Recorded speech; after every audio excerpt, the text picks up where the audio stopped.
of the Overview and Scrutiny Committee. Just to point out under item 1 that this meeting is being streamed live and recorded by the Council for subsequent broadcast via the Council's internet site.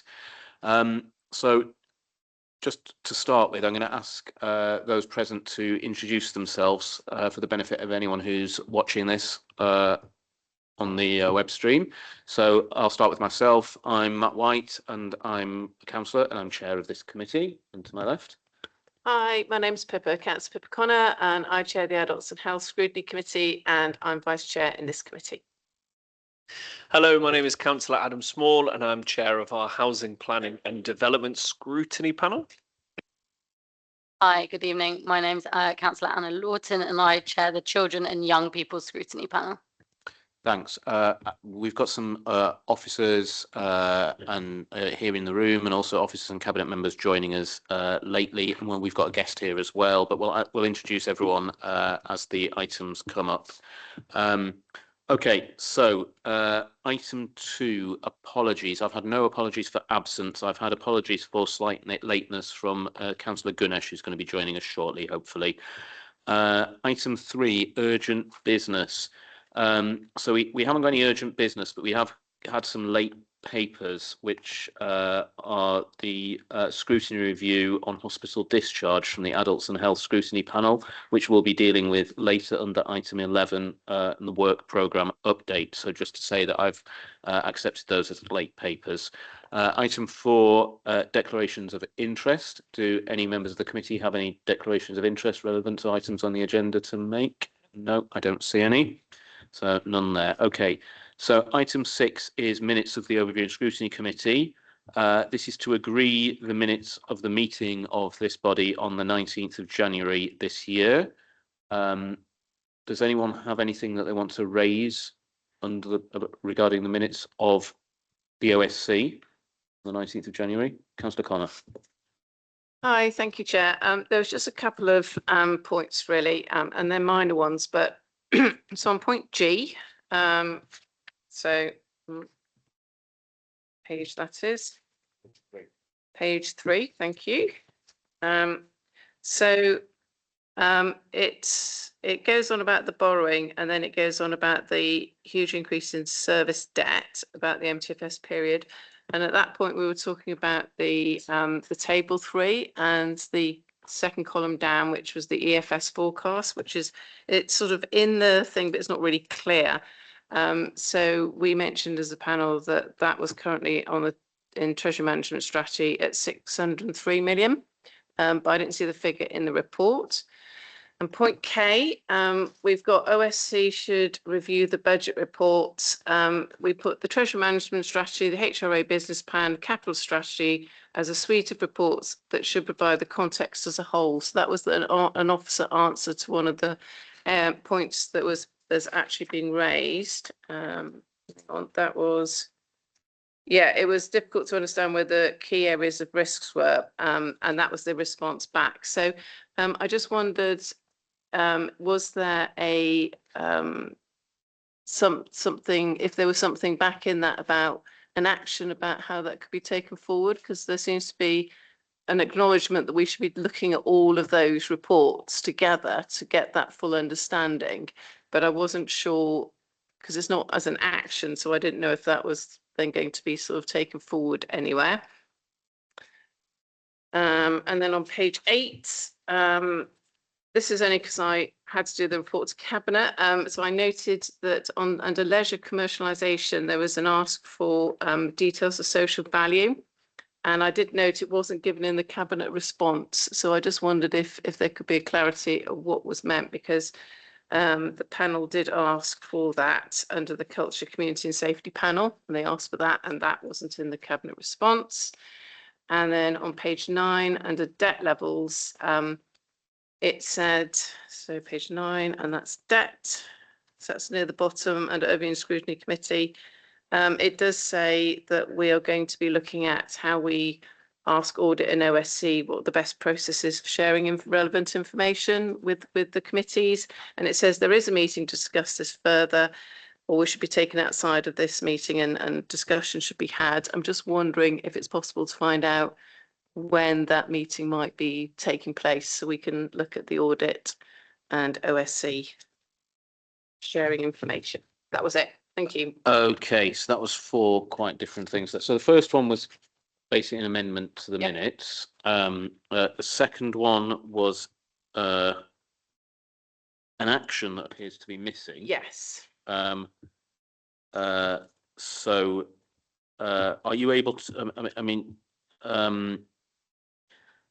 are you suggesting that we make that an action now Yes. in this meeting? Yes, because then it will Okay. be clear for the next, that there's an understanding that that should happen. Right. Okay. So first of all, Dominic, are you clear what the amendment is in the first point, which was under, was on So G point G three. on G point G on page 3. So that's, Don't know if you, if it would be easier if you provided that to Dominic I in could, writing. yes, I can tell them whereabouts in the We'll go paragraph. through the transcript or recording of the previous meetings just to make sure we get it right. So Yeah. those items are all recorded as ones that we will go through. Right. And then it was under K, which was about the areas of risk. And it wasn't clear to the committee from the report what the key areas of risk were and what parts of the report provided assurances that the risk level was manageable. So what's your recommendation? So my recommendation is that the response back was, it said it was set out that the TMS as Treasury Management Strategy was not enough. Instead, members should view the budget report with the Treasury Management Strategy, the HRA business plan and the capital strategy as a suite of reports that provided the context as a whole, but there's no action on that. So although that seems to be, well, this is what we should be doing, I don't know then how that would be followed up by a future committee when they're looking at the levels of the key areas of risk. So it says in response, officers clarified. So it was an officer response, and they suggested we should be looking at this suite of reports, but I don't know how that would then work in principle. So I suggest that's taken outside of this meeting and discuss, and maybe along with the audit and OSC. All right. So the action is then that we take that forward outside of this meeting. Yes. and figure out how we're gonna Yeah. manage that, because it seems like quite a complicated It does, task. Yeah. exactly. Okay. All right. Thanks for that. And then the third point was, sorry, I've lost track now. That's fine. So it's the leisure commercialisation on page 8, and that was under the Culture, Community, Safety and Environment Scrutiny Panel. It's only because I was putting this report together for Cabinet, and I noted that they'd had a recommendation around wanting to know what social value was, and how that was noted, the details. But I noted that the Cabinet didn't provide a response to what that actually meant. So it's just an update on that. So it's a missing response from Cabinet, and Yeah. we're Yes. an action now is to get that response forth from Cabinet. Yep. Yes, and the final one was on under debt levels on page 9, and it does say about halfway down that sentence, it says that we were looking at one of the papers, and it says about bringing the information at this point to the audit committee, and then I suggested should be an additional conversation outside the meeting to agree on the appropriate procedure for future years, the right stage of the process for key information between audit and OSC to come to the committee, and that was an action. But I'm not sure how if that meeting has been set up yet to discuss that.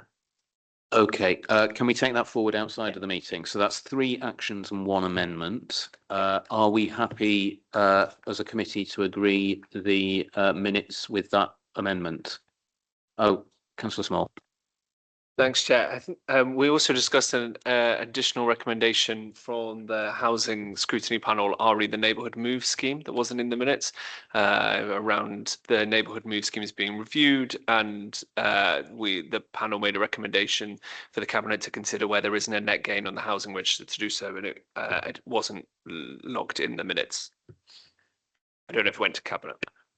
Okay, is that a recommend? So you're saying that's a recommendation that hasn't been put to Cabinet, I don't know if it went to cabinet. It's just not in the minutes. We discussed it at the last meeting as a recommendation to go to cabinet, but I don't know if it went or not. Can we follow that up outside of this meeting then?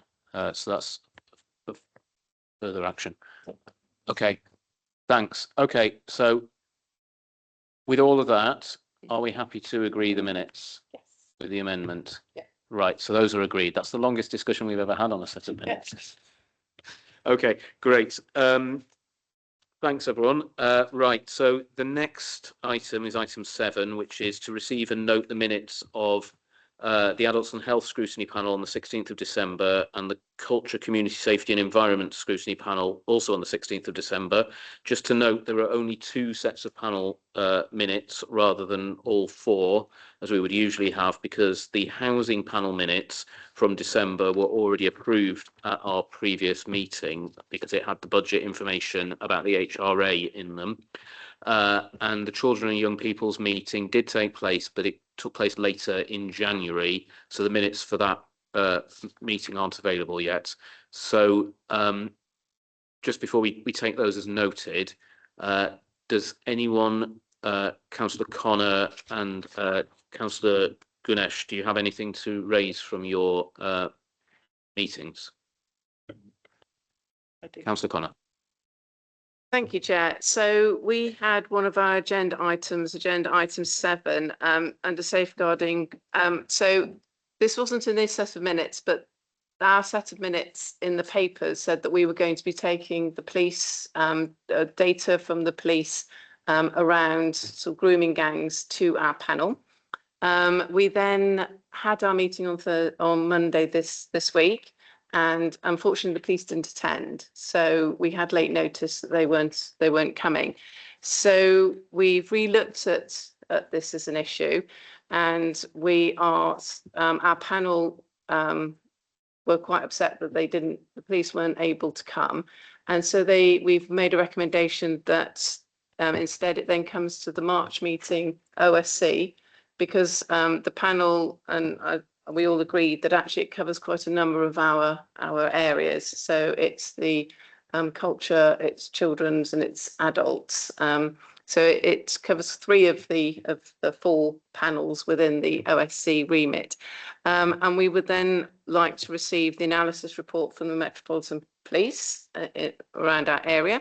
And we want to scrutinise the crime data to understand group-based child sexual abuse, which seems to be the new generic, or the new term. I mean, within that it's grooming gangs, or anyway, there's 2 of these terms at the moment, but particularly within the borough of Haringey. So because this followed on from our safeguarding meeting, where we were told by the chair of our independent chair for our sub that there wasn't.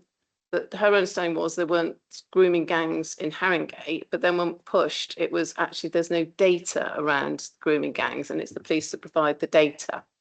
So we decided actually, in order to begin the process of understanding what's happening to these young girls, well, it's predominantly young girls that seems to be coming out in Baroness Casey's report from June 2025, that there's a huge amount of awful abuse happening, but if we're not asking the right questions, we're not getting that information, then things don't progress, because people don't know what's going on because they haven't got that right information. So that's why we wanted to take it right back to the very start and say, right, what's the data? How can we look at this? How can we understand what's going on? And then how can we progress and look at what's going on in our borough?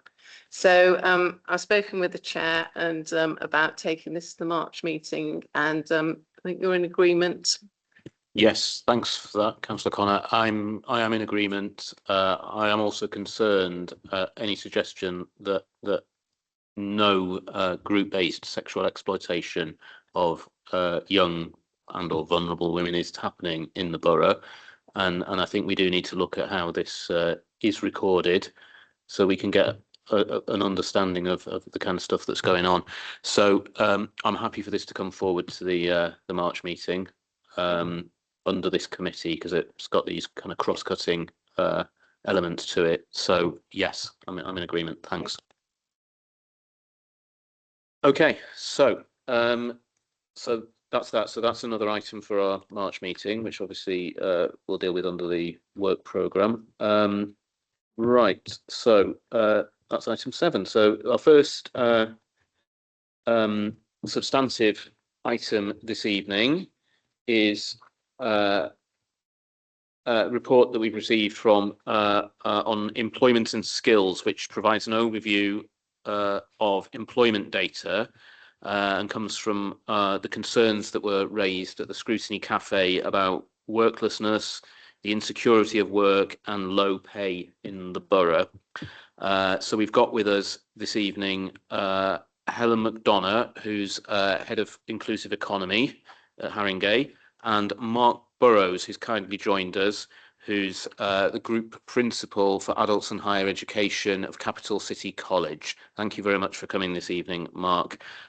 We're also hoping to be joined shortly online by Councillor Gordon, who's the cabinet member with responsibilities in this area.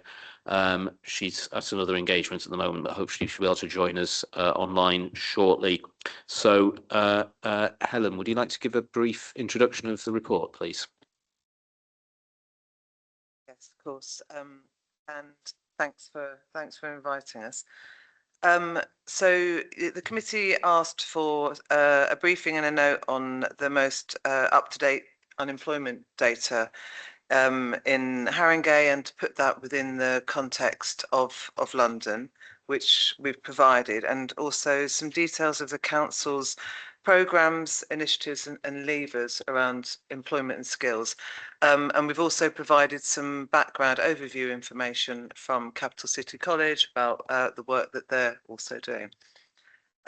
So I just wanted, I suppose, I'm sure you've all had a chance to read it, but I wanted to put out some key points from the report. So I think, I suppose, the first thing that is very striking in the report is that Haringey has got higher levels of unemployment compared to our statistical neighbours, so other London boroughs, and there are some parts of Haringey that have some of the highest levels of unemployment in London. And then within that, I suppose within those figures, it's probably worth mentioning that we also have relatively high levels of people who are inactive in the labour market, and who are inactive specifically for reasons of ill health. And that's one of the kind of figures that's driving some of the unemployment data. And then on the other side of that, I just wanted to flag, and you'll see it in the charts within the report, is that Haringey in London has, if not the lowest, but one of the lowest job density in London. And this, of course, kind of really affects the opportunities that there are locally for our residents to be able to access work. And then we kind of also seeing that the jobs that we do have are overrepresented in the sectors that are lower paying. And again, that kind of drives one of the figures that we see around those who are in employment, who are in low pay. So we've got very high levels of those who are in work poverty as well.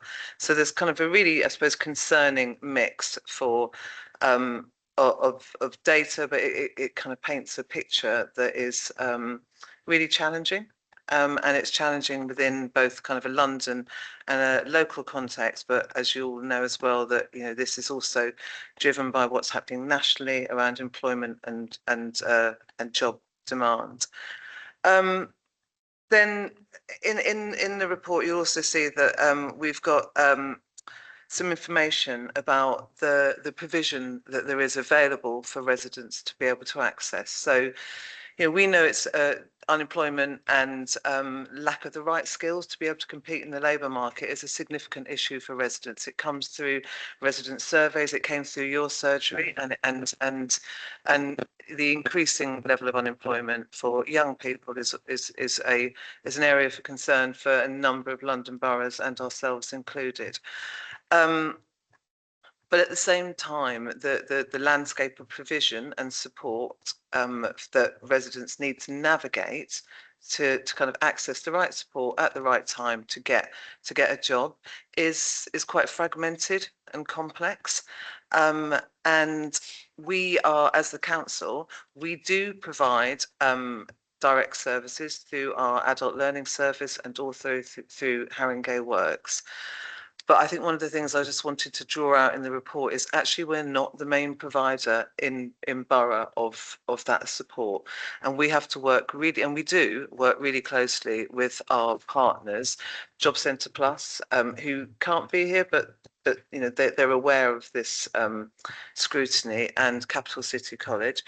And you know, part of what we're trying to do and the work that we're doing is trying to address gaps in provision where we know that there is gaps in provision, doing some direct delivery ourselves, but also working with partners to try and make that navigation of the landscape and access to the right support more streamlined and simpler. So I suppose in summary, really, the employment and support provision that we deliver is very much focused on those who are furthest from the job market and who have the most barriers into work, because quite often those are the residents who struggle to access some of the mainstream provision in Job Centre Plus or elsewhere. And the other side of our role really is around that coordination and facilitation of the services and the provision that's in borough, which we actively do through networks and through various forum and kind of key meetings and engagement with strategic partners. So that's kind of a summary really of what's in the report, but opening up for questions. Mark, I don't know if you want to add anything. Thank you. Again, just a big thank you for being invited to speak to you today. I think Sorry, just if you've got a phone near, yeah. Didn't know. Many apologies. It's now away. Just to really reiterate how we really value as Capital City College our partnership with Haringey Learns, Job Centre Plus, and how we are really coordinating and channeling pathways for learners. I mean, some of the stats that really stick out to me is that 42.5% of our learners have low prior attainment or no qualifications in entry into the college, and we've built pathways, whether that's in ESOL, whether that's basically English and maths training, to ensure that they can see and have the right career advice and guidance. Put them right behind me. So they have the right advice and guidance so that we can funnel them and give them pathways, and they can see the experiences within the college to skill shortage areas aligning with the GLA's inclusive talent strategy, the industrial strategy, and really ensure that they've got a progression through that that's supported, and we have a warm handover between providers to enable that, so it's an ecosystem within that. And I'd just like to focus also that the learners that are accessing the provision across Haringey are being incredibly successful. Capital City College adult achievement is in the high 90s. We've got 98% of learners have a positive destination, and we always want to do more, and we're looking how we work together with partners to deliver more, given the context of funding. And you probably wouldn't get away from me saying this is also National Apprenticeship Week, and we always are trying to drive up our collaboration with employers and raise awareness around apprenticeship as a really good option for residents of Haringey to really, make those improvements through social mobility, increased income and skills. Great. Thank you very much, Mark and Helen. So I'm going to throw this out to questions from the committee. So I'm going to start with Councillor Gunness. Thank you, Chair. I've got a number of questions, but I'll start with two. First of all, this report does not present a good picture. Obviously, the scale of challenge is quite huge. I think the concentrated areas, like especially in Tottenham and east of the borough, we kind of know that, but it's deeply worrying that, obviously considering other inequalities that the residents there are experiencing.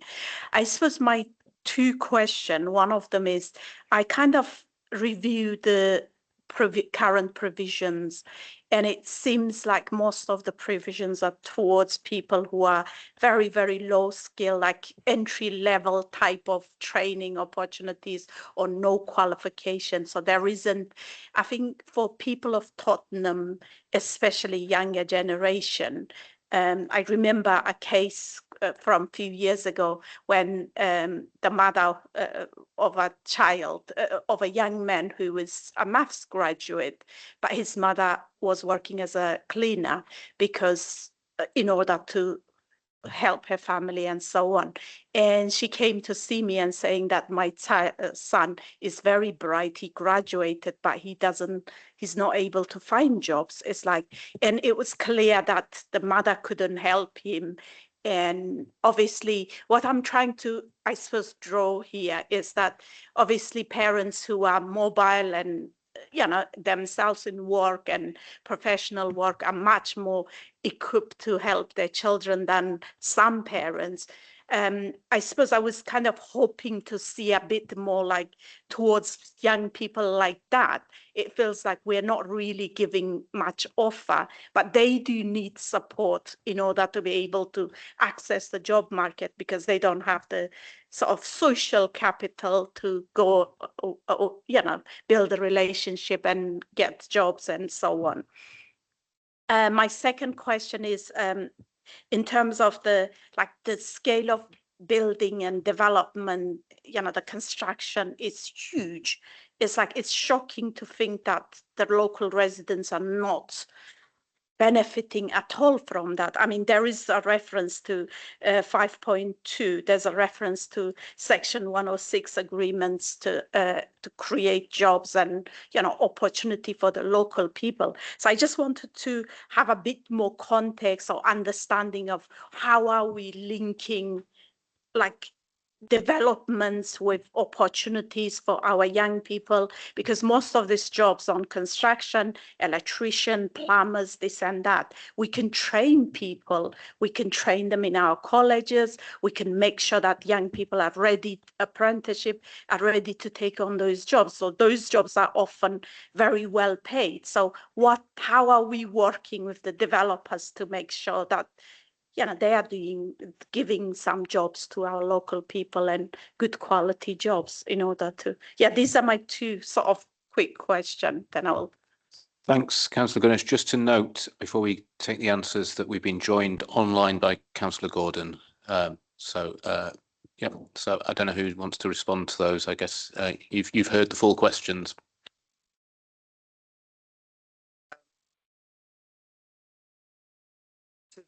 One, so I'll start there. I'll touch on the first one and then you might want to come in on the first one as well. So on the scale of the building and development and construction opportunities in Borough, I agree. I think it's an enormous opportunity and it's one that we really do try to capitalise on. So the way that the process works at the moment is that we use I suppose when I was touching in the paper around kind of levers that we use the planning consent process. So for any major developments, there will be a requirement for the developer to deliver mainly construction phase jobs, but also, depending on what the development is, end use jobs. And there is a kind of percentage that will be put on them. And we have within Haringey Works a construction advisor, and that person works with residents and works with we connect the developer and the contractors up with Capital City and the apprenticeship lead within Capital City. And the idea is that people come through Haringey Works. The opportunity is linked from the Section 106, so whatever we've secured through that. If we've got people in Haringey Works, that's great, but we also have young people within the college that we can place. I don't have the stats for this last year of how many people we placed into opportunities, but we place into both construction phase jobs and apprenticeships. So we do seek to maximise that, including on our own direct delivery as well. yeah, I mean, I agree. It's a growth sector. It's a sector that we would like to be that it was more attractive to young people, and partly the construction focus within the Tottenham campus is really helpful for us, because it means that we can kind of feed the residents who approach Haringey Works through to that provision. And we kind of build a relationship with the contractors. Some of the contractors are in borough a very short period, but all of them that have got an obligation, they meet with my team on a monthly and quarterly basis to kind of keep an eye on all of that. But that's kind of, that's a small amount of opportunities. There's not as much as we would like. So within, as well as that, we also use our social value powers through procurement to secure training and local job opportunities outside of construction, as well as in construction. Then the second kind of element of the question around those who are coming through higher education and perhaps don't have the level of social capital as some families have. Yeah, I hear what you're saying. It's tricky. For the way that Haringey Works is structured, and the way that our services are structured, is that quite often we're probably 80% externally funded, and the external funding is focused on particular cohorts. And there's a real drive at the moment for very good reasons around supporting people who are inactive in the labour market back into work. And that tends not to be that higher skilled element. But that is not to say that if somebody were to come into our services, we would signpost them and we would connect them up to National Careers Service, also into the college. So we do a kind of a signposting and connection, but we wouldn't necessarily be doing. It's about that kind of where our focus and where the funding is directing us as well. But yeah, and Mark. Yeah, thank you. Just agree with everything Helen said there. I think just to touch on, we were very proud back in our last officer inspection to get strong for skills in terms of developing skills and making a local contribution. And what that requires, and what we still do today, is to link up with employers to give learners, and we mentioned the construction focus and the section 106, but going beyond that, to link employers up with learners earlier so they can really infuse their skills, their culture in the companies and their workforce of the future. And that work continues, but it's quite challenging given the staffing shortages in the construction engineering sector as two examples to undertake. But we really do implore employers that actually to develop and to invest in your future workforce, come and work with our students. They're incredibly talented, and we can start then making those pathways through, because you're absolutely right, Councillor, there is a absolute barrier between finishing qualifications courses and actually then moving into that industry, and we are addressing that through having site visits, employee-led training, live projects, so project-based learning where they're actually giving benefits to practice interviews and really working on those technical skills, behaviours to enable us to do that. And one of the things that we are getting right is that in terms of Capital City College and their economic value, is we are ensuring our learners have a 7% above London average positive economic outcome when they leave us. So it is happening. We've just got to do more of it. And I agree that that's the kind of piece that we need to go through. And if I can just reflect to your first question, there's an absolute need, I think we recognise in the borough, for basic skills. And it's a really, really difficult decision to make of where we funnel the funding around that, because basic skills are so important for our community. And yes, we've got the pathways, but we have a high volume that we do have to deliver. for the immediate need of the community right now, so that they can make sure they can start to contribute to society, they can get entry-level jobs. The bit that we've got to do more of is really funneling, in line with the inclusive talent strategy into those main key sectors that we've identified. Could I just quick follow-up, because I think see Councillor Gordon wants to come in on this as well. So do you want to wait for her response before following up, or we want to follow up now?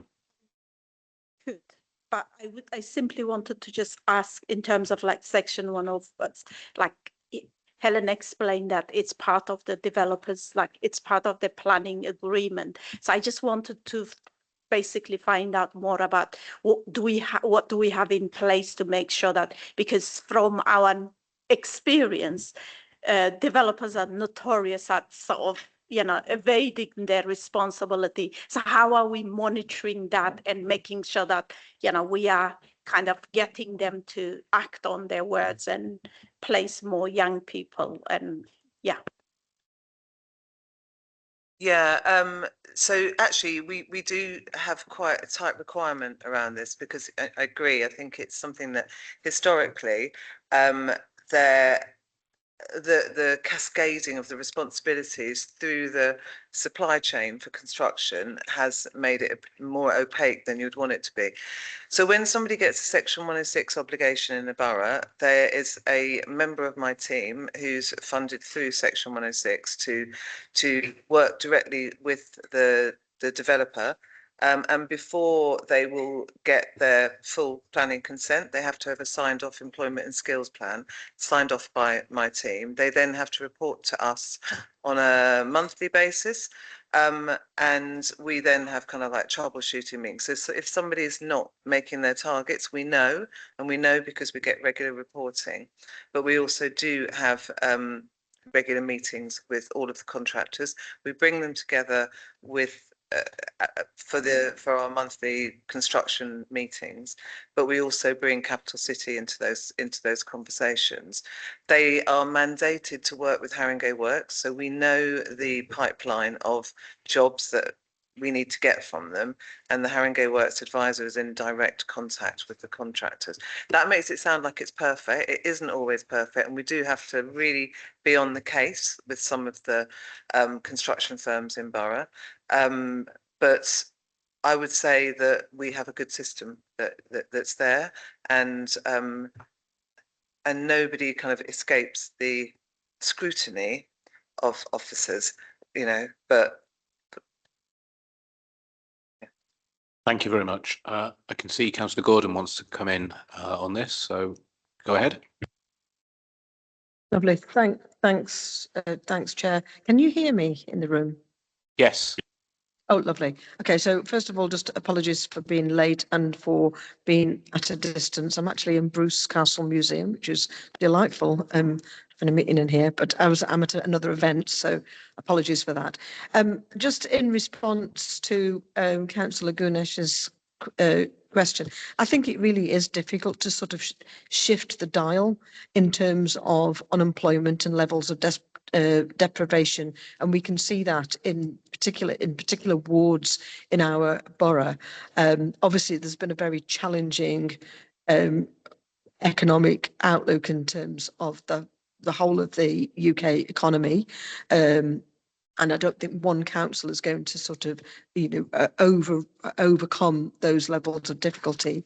There is enormous resources that goes into areas such as Northumberland Park and Seven Sisters, which we know is suffering from the highest levels of deprivation and unemployment, and all of those statistics that we're sort of quite familiar with. But I think it is true that we haven't really shifted the dial. I think I'd like to say a little bit more, though, that about what I think what else we can do, and we are trying to do, as well as the stuff that Helen's just referred to about the S106 monitoring and so on. Because within our own procurement of contracts and so on, there are also rules about social value and stuff like that. So we've got a policy of trying to create what we might refer to as community wealth building, a sort of circular economy where, that there is jobs and work that comes out of the council's procurement strategy. And, for all of our procurement strategy, we have employers' requirements and so on. So, and I can sort of fully illustrate that with some anecdotal stuff about where I've seen that on the ground. So, for example, with our house building programme, you're all familiar, we've already built 1,000 council homes, from a target of 3,000 by 2031. The other 2,000 are in the pipeline. I was on site some months ago now at Arundel Court in Bounds Green, which is a smallish housing development, all council houses. But I met on there, the project manager on that site was a man who told me he'd arrived in Haringey as a teenager and managed to be housed in a council home, and he'd managed to get an apprenticeship, and he was now so delighted that he was actually building council homes for other people like himself. And I really thought that was a great story and a great indication of how, our own house building programme is generating work for local people. And the other example I wanted to give is the civic centre, where the council is investing in refurbishing the civic centre. And I got some figures only recently from the main contractors there. We've got, employers' requirements embedded into the contracts there. And there is something like £7.3 million of social value that have been ploughed back into the local economy through the construction and the surrounding works of that. And just one more figure on that is that 6.6 million has been spent with local businesses. And I think that is a testament to the sort of policy that we've embedded when we take out these contracts. We want to make sure that we've got this circular economy and that local people are benefiting from the jobs and local businesses are also benefiting. We've not got all the answers, but we're trying to use as many levers as are at the disposal of the council. So I just wanted to add that point in. Thank you, Chair. Thanks for that, Councillor Gordon. And just to note that both of those examples that you've given are examples where it's Haringey that's spending its own public money, and that's in infrastructure projects, and that's resulting in a benefit, not just in creating the infrastructure, but in creating jobs and improving skills and that kind of stuff. So that's quite a good example. Thanks for that. Right. Councillor Connor has indicated she's got some questions. Thank you, Chair. So I've got a number of follow-up questions actually from the points Councillor Gunness was making and yourself, Councillor Gordon. So, and also touching again on what Helen was saying. So I was really interested in the social value part, and it's really exciting to hear that, and Councillor Gordon, if I've misunderstood, please correct, but you're saying that out of the social value and looking through procurement, we've managed to achieve £7.3 million worth in social value under that sort of term, and then that money is now being used to create these jobs. So the bit that I'm just really coming back to Councillor Gunness's point is really about how we see that evidenced in the papers that we're given. Now, I know that that's new money, I'm assuming, and that's quite recent. But I think from the papers here, I think I too was a bit unsure when I was reading these papers, quite how much money we're managing to get from contractors that are coming into our borough to build, and how that money is being spent and what we're actually getting for that money back. So are we getting 20 apprenticeship places over 3 years, that are a certain level, or are we getting 400 places somewhere else? I think it's just really trying to understand what that money is actually buying us, for our residents.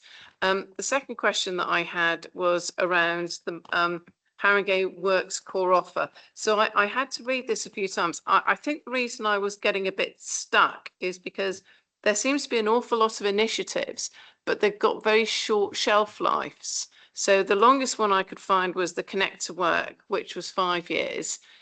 Haringey Works Youth Offer didn't have a time on that.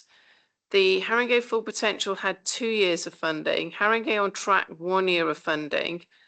I wasn't sure how long the NEAT programme was lasting for, or Haringey Learns. So I suppose the question that I'm asking is, we've got a lot of what look like really good, projects that are really sort of, looking to help young people in the areas that need it most. But if they're short-term projects, what are we doing to try and ensure that those continue? Are we monitoring the outputs from those so we can evidence and get further money in? Because some of this money is external money, isn't it, coming in to support this? So are we monitoring and saying, right, that's fantastic. So in Haringey Youth, the Haringey Youth one, that, we reached this many young people, we got them into really great jobs. We've now really helped lift them out of, poverty. I wasn't quite sure what we're looking at and what our aims are and how we're monitoring it and what the outcomes are in order to try and ensure that we get further funding for projects. Anyway, thank you.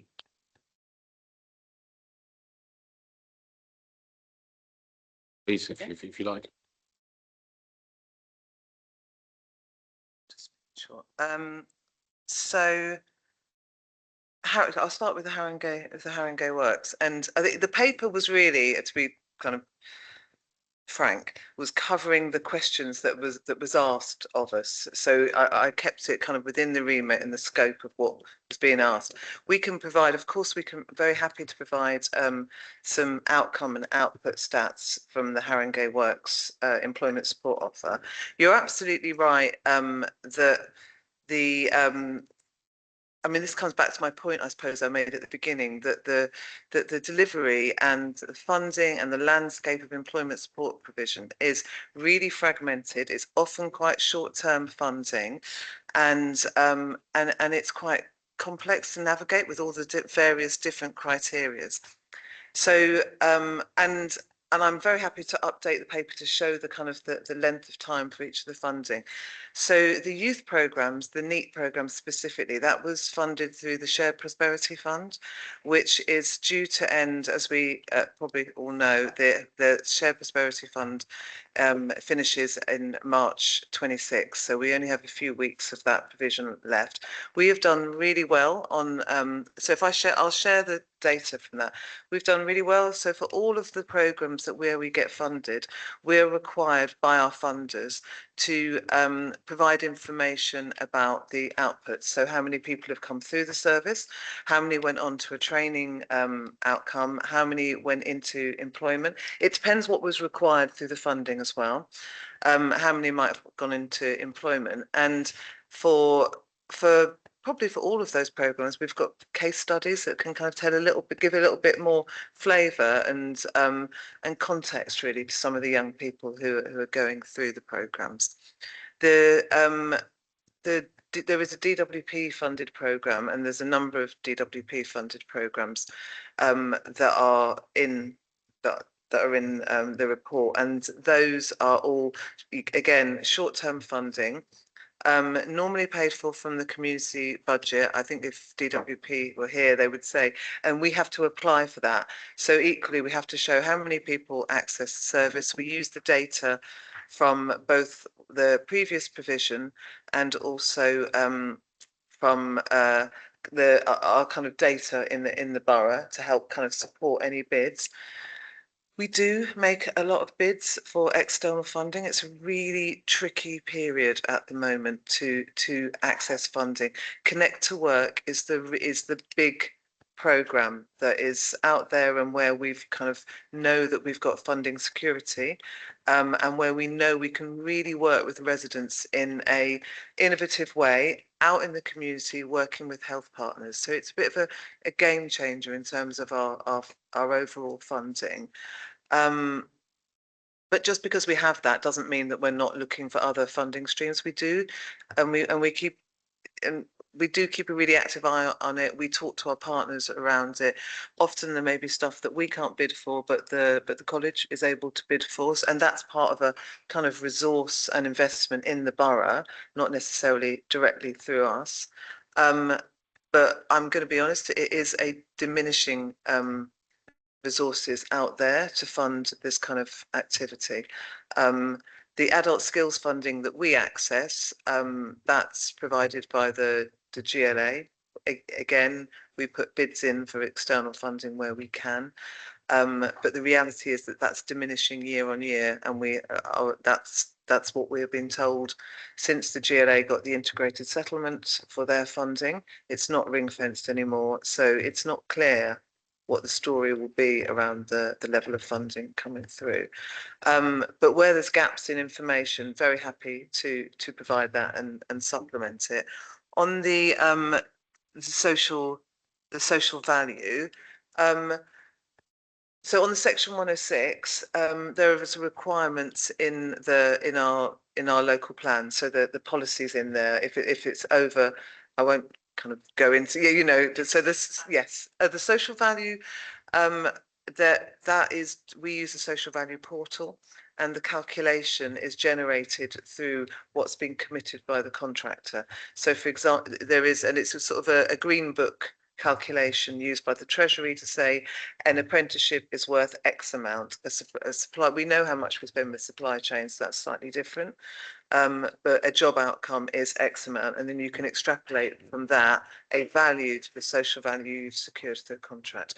It's quite often not, this is in kind, so it's, you know, it's the value of what somebody's done rather than a pot, if that makes sense. So, for example, if I'm a contractor and I'm being procured to deliver a service in the borough, and I put in a tender, I may say that I will create X number of jobs, and they come to a value of X amount. That's not money that I will give the council. It's money that I'm putting into the local economy through creating those jobs. Yeah.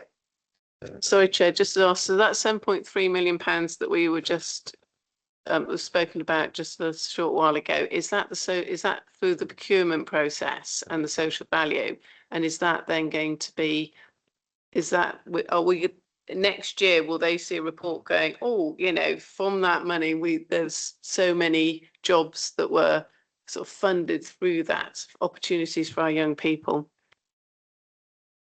Okay, I'm not going to pretend that I haven't seen the figures for the civic centre, so I don't want to speak on their behalf. But if it was a direct housing delivery project, that project will have a planning consent in place that is secured through our planning authority, and we layer on the same requirements that we would through an external developer to that developer. So we kind of collect that information. On the social value portal, that data, this is the first year of using it fully within the council, but that data will be available about what was collected. That's procurement manage that, and I wouldn't want to say kind of what that looks like or the detail of it. I don't know if Councillor Gordon's got a hand up. She may have seen something more detailed than me.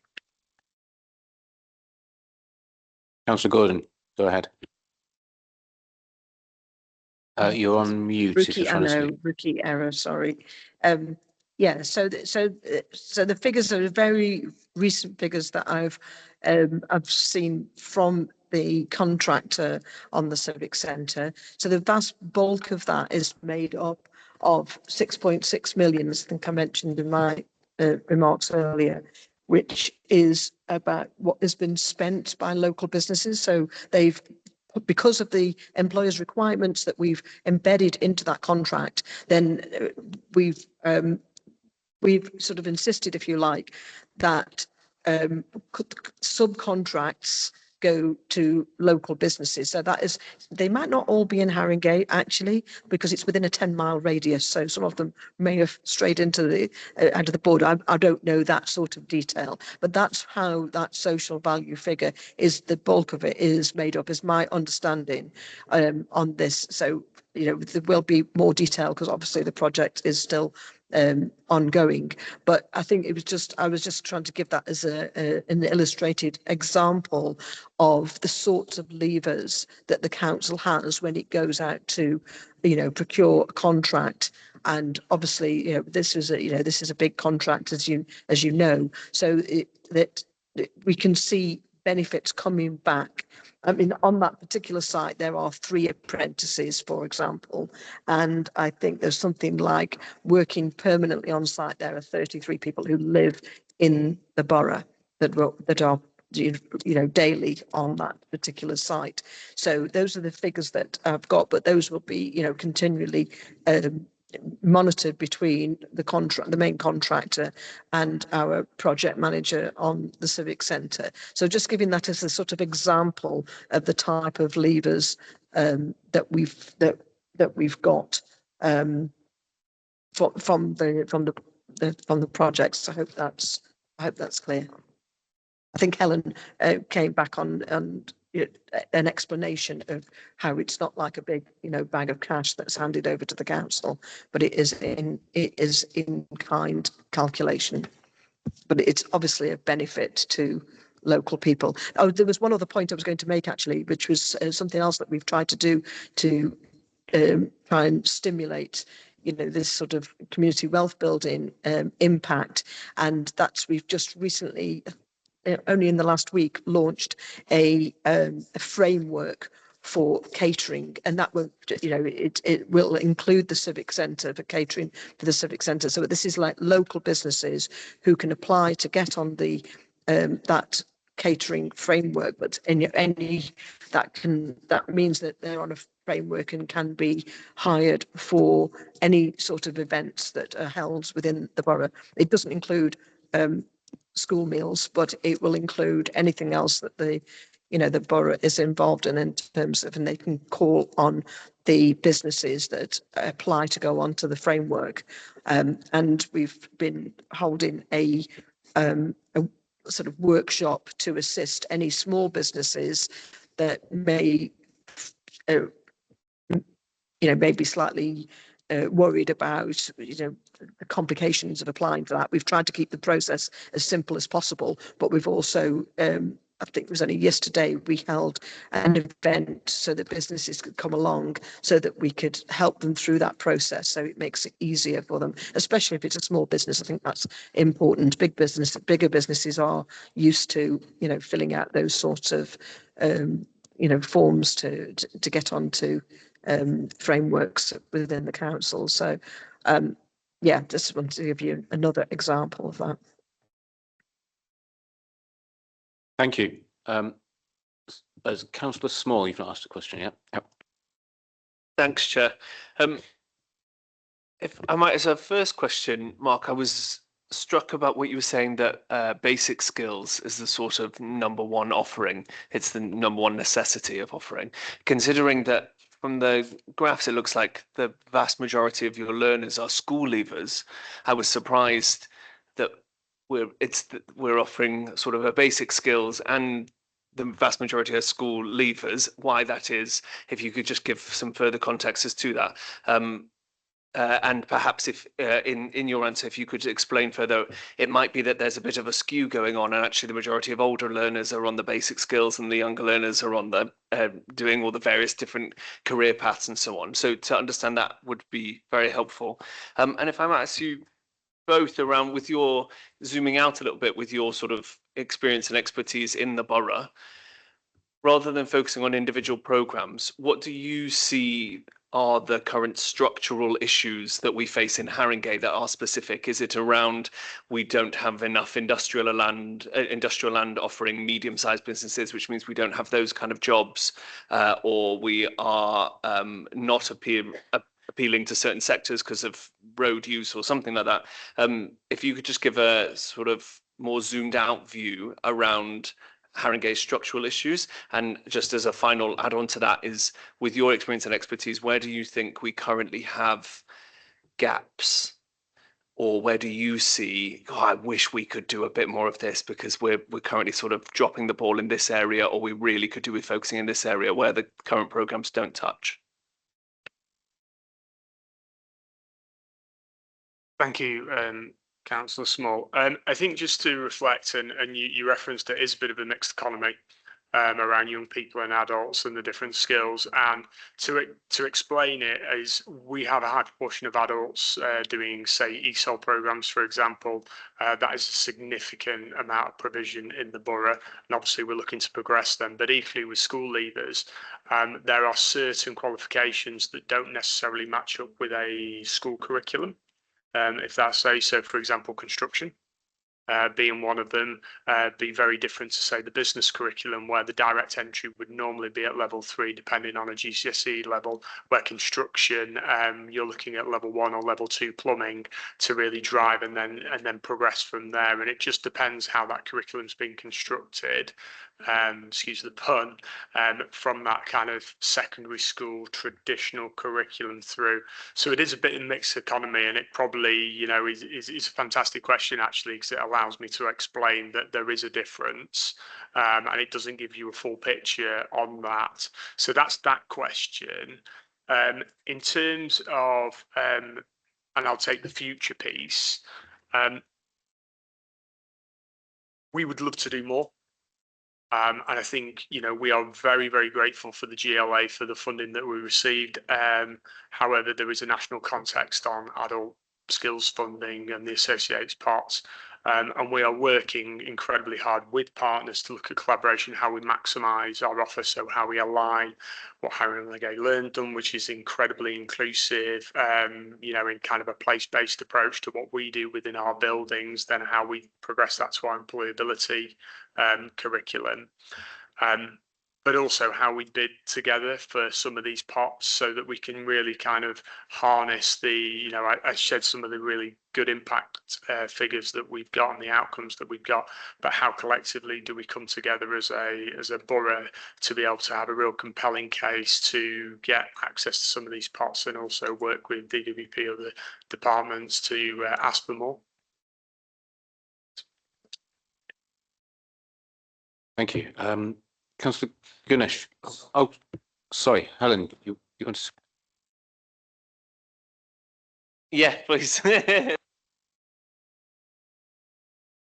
think kind of one of your questions was around perhaps some of the structural issues, and it's quite difficult to look at the structural issues at a very local context, because we're part of a London labour market, and so the work that we do looks at both our local labour market, but also looks at and has to and should focus on the London labour market and the growth sectors. It is, however, though, a significant challenge for us that we have low job density in borough, and I think that does contribute to us being an outlier. So, clearly, both kind of growth and supporting growth of businesses in borough, but also increasing the job density in borough as well would make a significant shift. I know that we have had and continue to have ambitions around higher education, as well as kind of complementary element of the offer in borough, and that kind of access and that closer accessibility of a higher education offer. But also it's aside from the job density, it's also about the quality of jobs, and the picture is different in different boroughs. Depends on what the kind of anchor is and the hook is, but it is the kind of the balance of sectors is something that does really impact on the local opportunities. But I would really emphasise that actually that we have some incredible strengths in Borough, as we know we've got some growing and really vibrant creative sector, which is a growth sector both in London and nationally, and is seen in the industrial strategy as an important sector. And it's having kind of perhaps more of the sort of access to. So the other thing I was going to say is that one of our strengths as well is our connectivity and ability for people to be able to get to jobs. But that then ties back to skills levels and training, which is where we kind of come back to the work that we need to do with partners. Because to access some of those jobs, the skills level need to be higher. And then there are factors that I think we're not totally sure about what's happening in the labour market, where there are the skills demand and the type of entry level jobs are really not to the level they may have been previously, which is really affecting those trying to enter into the labour market. And some of those are around tech, some of those are around the economy, but they are certainly blocks to to residents with lower skills level getting into the labour market. And the gaps in provision, normally the gaps in the provision are where we kind of try to bid for money and we try to sort of plug some of those gaps. I think what we've heard from residents and also from those who access our services is that kind of special, and this brings us back to how the offers evolved really, but the kind of specialised offer for those who may not be in work for reasons of substance misuse, substance abuse, or mental health, and also for it goes up to 25, but for young people who ascend, there's certainly more challenges in the labour market. One of the gaps that we've been looking at through one of our programmes is and the government is due to announce something, I think, is around the kind of paid work placements, paid opportunities for people to access, so a wage subsidy type support. That's a gap, and particularly it's a gap at the London living wage, which, as we know, the last programme that the government ran, that was run by government, did not pay at London living wage, and that's a real challenge for us around the kind of level of pay in Borough. Hope that's answered. Thanks for that. Now we're coming towards the end of the time allocated for this. I've seen Councillor Ganesh and Councillor Lawson both indicate. So can I take both of your questions and one after the other, and then we'll take answers together. So Councillor Ganesh first. Thank you, Chair. I suppose just to go back to like development and the opportunities that comes with that. So I suppose not only within the 106 agreement that we have, creating certain amount of apprenticeship, but the job in general, where are they even advertised? I'm just wondering if like the Job Centre Plus is making a good use of like matching people's skills and putting them, because whenever you're passing like any building site, it seems like the company brought its own workforce wherever they are contracted to bring the work. So why are they not sort of opening up those vacancies to the local people, or even like working with like Job Centre Plus and those kind of provisions to actually, at least for the local people, to know that there are jobs going on? Because often like where there are job shortages, like care work is a typical example, you realize that, well, certain agencies are bringing people, those skills overseas, but why are they not partially training the relevant people in the borough, in the area, to kind of help them get jobs as well? Okay. Do you mind if we take the last two questions together, if that's okay, just to save time. Councillor Lawson. Okay. Okay, in the interest of time, I will not ask those questions, but I would just a point of clarification on something that you said, and then one small question, if I may. So the clarification was around your low job density point, which clearly you were highlighting as kind of one of the bigger issues in terms of why the numbers look the way they do.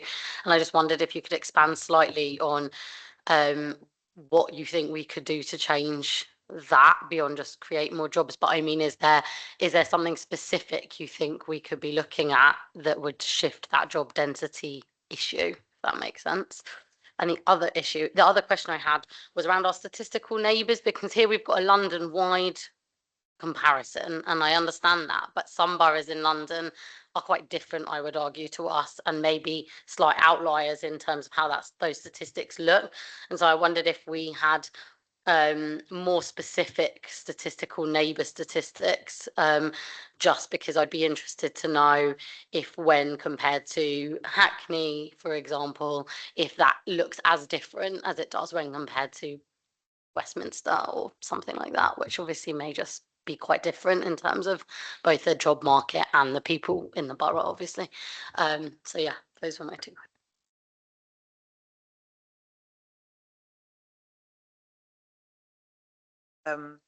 So on the construction jobs, the local jobs and local opportunities, I think I kind of agree with you, but I also think it's so where we've got levers and where we've got powers to influence, we do, and we are really on our own sites. You'll probably have spotted we put Haringey Works up on the outside. If you're interested in construction jobs, give us. So we're always seeking to kind of use those levers where we can. Where it's a site where it doesn't have any planning obligations, it is. They often do bring in teams, but I think that the construction sector as a whole, and Mark, you might want to come in on this, they are concerned about the workforce, that there is a kind of a knowledge that it's an ageing workforce with skills that need to meet the kind of changing need, which is quite significantly changing. The methods of construction are changing quite rapidly. So although they may bring in teams of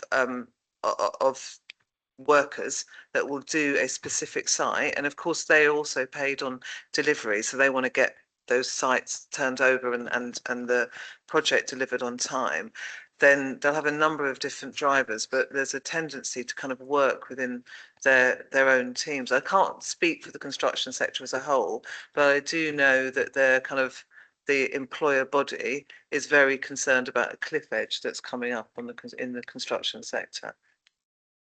Yeah, just echo that cliff edge, and we have significant amount of big and local companies working with colleges to really develop that talent.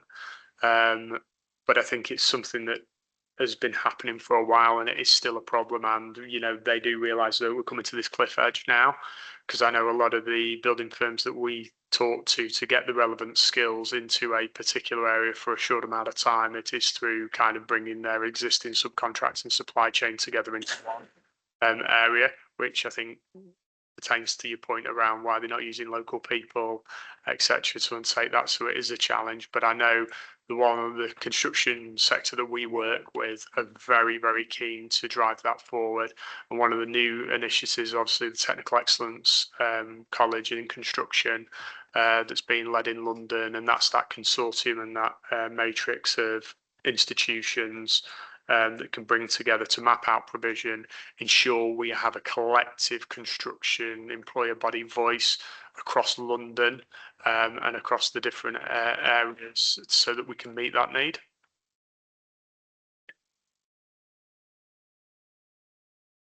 So the clarification on job density, I think was the question about what I thought could shift it?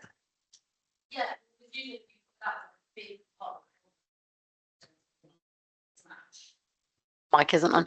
The job density mismatch was kind of what you, in answer to one of Councillor Small's questions, where you highlighted a kind of big issue in employment, and I just wondered what your thoughts were on kind of, I suppose, if there's something that's relatively something we could focus on as a borough that addresses that mismatch, I suppose, that's actually achievable or doable. Okay. So I think there's probably two elements to it. The first is around because we do have a really vibrant business community in the borough, and for those businesses that are able to have an appetite and want to grow, then that and stay in borough, obviously, because that's about the job density. Then it's about getting the right support in place for those businesses to be able to grow. And there's work at a London level at the moment on a new business support strategy, which also will include elements around access to finance, and that's been led by the GLA. But I do think that support, both at the kind of right time for a business when they're ready. I think one of the things that businesses and small businesses have said that an area of support that they would really like to see come in is not just at the startup phase, but is actually when a business is ready to grow and kind of take that shift in their capacity and in their kind of growth journey. So that kind of support for our businesses in borough is really important. But I suppose a little bit like the employment and skills picture, it is an area we've tended to use shared prosperity funding to put in that kind of support for either high growth businesses or businesses that are startup, and that is an area that we have lost funding for. And then alongside that, I think that when you look at Enfield and Waltham Forest, they've got a higher level of jobs in their borough, job density. And so compared to them, and they're our geographical neighbours, I suppose kind of we'd look to them. I suppose it's kind of attracting other larger employers into the borough and seeing that type of growth, which is part of a kind of bigger picture that's articulated in the local plan, and is part of the overall ambition that we've set out in our inclusive economy framework. And how we compare with other boroughs on was that on unemployment stats? It was particularly on the Haringey unemployment data that was comparing to kind of London, and I think you said right at the beginning we're not really doing well on any of those metrics, in the sense of we're lower on, we're higher basically on unemployment and economic inactivity, etc. But I did wonder if any of that is skewed by very specific London boroughs, and I just wondered if we had a slightly more either localized or more economically similar picture from London boroughs that are more likely to have residents of more similar ages, more similar backgrounds, and equally, like, again, to your job density point, less realistic opportunity for jobs in the borough, in the sense of maybe some boroughs who have a huge number of jobs. Yeah. Expect you to know that off the top of your head. I just wondered if that information is out there or could come back to us in some way. Not that you should have the information right now. It is out there, so we'll have the there is a mapping around the kind of job density and inactivity in the labour market and unemployment across all of the boroughs. We look at our sub-regional picture as well. And so that information is available, and it's normally what we use to kind of try and work out where we're at, and to talk to some of those boroughs as well, because we do talk to colleagues in other areas to find out what they're doing, how their services are focused, and also to look to collaborate. So we do try to collaborate sub-regionally. Yeah, Chair, can I just on that, because I do think it would be really useful to have that data in future, just because if we are doing extremely badly compared to our much more very statistically similar neighbours, that seems like a whole piece of work, as it were. Whereas actually, if what we're sitting quite comfortably in those statistics, but there are just a couple of London boroughs that really throw this off, I feel that would be really relevant to next steps on this piece of work or kind of future meetings on this. Yep, I think it would be useful if we could get that information. That would be really helpful. Yeah. I mean, I'm also interested in we've talked a lot about benefits that we can get through Section 106 through planning, but also where I mean, I suppose from your point of view, this might be the same process, but when the council is doing something itself through its house building program, it's the civic centre development, which is another capital project the council is progressing, and I'd be interested if it were possible to pull together some kind of comparative data on the kind of the benefit for skills for employment in the borough compared with when the council's doing something itself and when we're getting some kind of benefit from some external organisation, whether that's through Section 106 or some other way doing it. I'd just be quite interested. I'm sure you don't have that data to hand, but it would be interesting if that could be pulled together in some way. Okay, I can absolutely talk to the team. The requirement for our own direct delivery program is the same as that we would use for an external developer, but we could definitely, I'm sure that the team would be able to pull out from the data how we've performed if it's around the kind of performance. But yeah, it's more about the kind of the outcome rather than the requirement, because they may differ, if you see what I'm saying. Great. Now, does anyone have any final comments or recommendations or anything like that to make? Councillor Connor?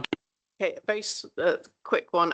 We haven't discussed it, but when we've looked at this many years ago, we were asking questions around the information that given to young people within the schools. So I just think not for this one, but for a future report, it'd be really helpful to understand what young people understand by the offer, because I struggle to understand what the offer is. And so I'm just wondering how we are promoting this within our schools in those areas, particularly where there is a high need for young people to go into good jobs. And are we actually asking them if they've actually understood what, we think we might have given it to them. We've given them maybe something, I don't know how, but whether it's on social media or how this is now being, given out to young people. But then are they actually understanding what we're actually telling them? And, are we getting an uptake from them in that? And as a capital city college, hopefully that you'll be quite interested in that as well. But it's just really, Chair, about making sure our young people actually understand what there is out there for them. Chair, can I just a quick reply to that? Because I think it's a really good point. And what I would say is, obviously, the schools piece is for the schools to answer in terms of their advice and guidance. We do engagement with the schools, and we value our partnerships with them. Given, I think from our perspective, more and more, given the complex nature of the qualification market, we've got A levels, we've got apprenticeships, we've got T levels, we're going to have V levels soon, and it is quite. And we had a conversation before the meeting about apprenticeships. The approach that we are taking is, if a young person, if an adult, if any member of our community comes to our college, okay, or applies, we will sort out the rest with them then. So we're being that inclusive front door. We're getting them through the front door in terms of an application process. They know the subject areas, and this is what I talk about, pathways and subject areas. So then we can assess, we can work with them to put them on the right program so that they can be successful and progress to the career that they want. And that's the approach we're taking. Great.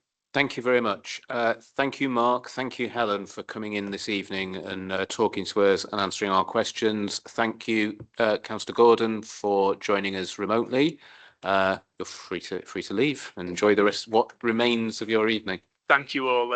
Absolute pleasure to meet you all. Thank you. Thank you very much. Okay. Next item on the agenda is item 9, which is a report on strategic workforce planning and wellbeing. And we're joined this evening by Dan Paul, who's the council's chief people officer, and by Councillor Carlin, who's cabinet member for finance and corporate services. So could we please have a Okay, so Councillor Carlin, if you could provide a brief introduction to the report, and then we'll we'll have you with some questions, probably. Thank you for asking for this report and for the information on our workforce and workforce planning in the borough. It is something that obviously I know that the report, I understand, was generated by concern for our workforce, given our financial circumstances and whether or not and what support is available to them and how we're actually dealing with any reductions. The report that Dan has produced this evening has as its appendix a copy of the People report that goes to the General Purposes Committee, to every General Purposes Committee, is updated on our workforce.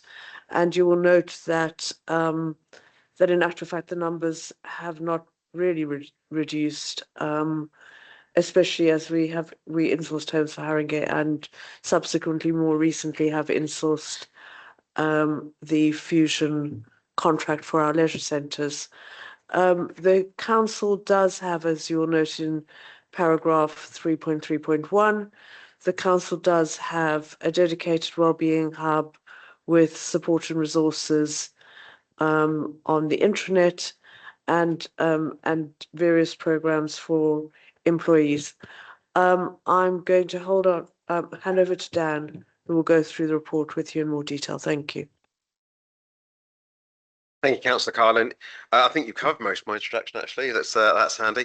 So I was asked for information on three things. One was workforce data, one was strategic workforce planning, and one was workforce wellbeing.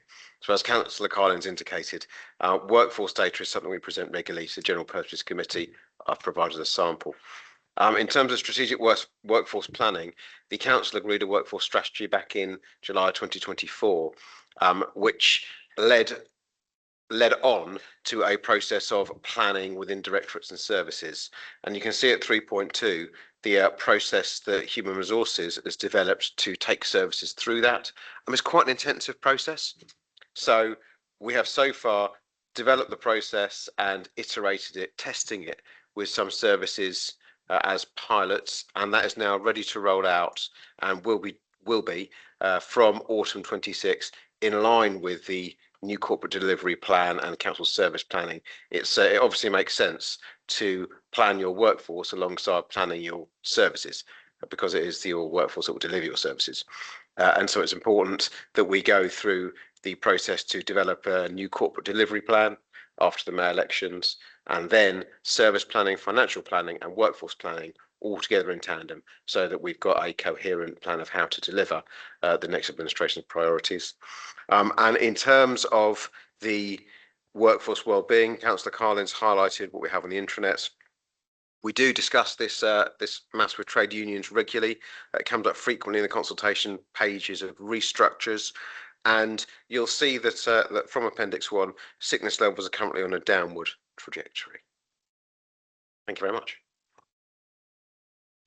Thank you, Dan. Thank you, Councillor Carlin.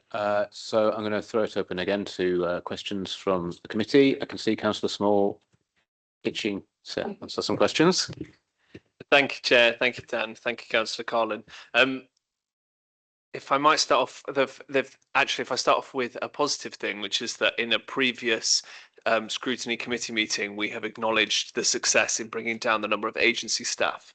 And Dan, you weren't there, and I think it's appropriate now you're here to say congratulations and well done, and thank you, because we know the costs of that. A related question, not so positive, or perhaps fine. I was quite surprised about the off-payroll workforce for interims and consultants. Forgive me if I'm wrong, but it seems that we currently have the equivalent of 45 full-time members of staff, and it's currently costing us £7 million, which by my poor maths is, and I know this isn't how it works, is about an average of about 150k per person. Are they gold plated? What's going on there? That's the first question. The second one is around the workforce planning. We hear repeatedly in scrutiny around the restrictions of the finances and the restraints on different departments and the need to make cuts and so on. Could you just explain the role that the constrained budgets are playing when you are doing your workforce planning, please? I'll come in first on the high paid consultants, etc. They're not really consultants per se, most of them. And most of them are, and it obviously is a high number, and it's certainly something that we try to reduce. The difficulty is that in certain areas we have great difficulty in recruiting. It's not just Haringey, it's across the board, it's all local authorities.